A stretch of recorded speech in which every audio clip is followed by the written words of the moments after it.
What makes Loudoun County unique is that we have managed to preserve a very lovely landscape that really reflects its history. We have rolling hills, we have beautiful stone walls, palatial mansions, as well as these lovely historic downtowns like Leesburg.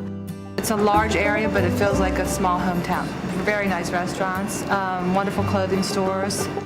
Meet interesting people every day, come from all over the country. And this is Flo. Flo is our silent partner. I mean, people stop and take pictures with Flo all the time. We had somebody jump out of the car this morning and give her a big kiss and then jump back in their car. Everything I do, I bake from scratch, made daily, on site in my tiny little kitchen here. I think of it as a little kitchen with a big heart. Actually, Jill was looking around the general area to see where the most concentration of antique stores and craft stores were, and Leesburg came up as an area of pretty good concentration. So. An area of natural beauty. Yes. A hotspot, an antiquing hotspot. It's a great strolling town, it's a great walking town. There's a lot of history that's visible just walking around downtown. In the Loudoun Museum, we currently house over 7,000 artifacts and objects. At one point, it was a funeral home and a furniture store at the same time. You will see a lot of Revolutionary War history and a lot of Civil War in Leesburg.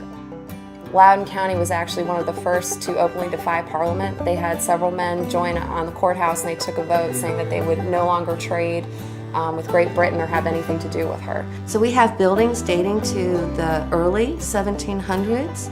We have wonderful federal-style architecture, colonial architecture, Victorian architecture in our buildings here.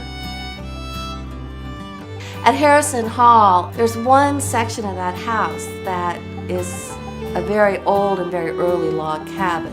And when James Dickey was writing his famous novel Deliverance, he rented that portion of the house. The Methodist Cemetery is the site, you can still see the foundation, of the first Methodist church planted in the United States. There are some wonderful old headstones. Some of the earliest graves in Loudoun County can be found there. Here there's a lot of history, a lot of buildings, a lot of stories, so it's a wonderful place to visit.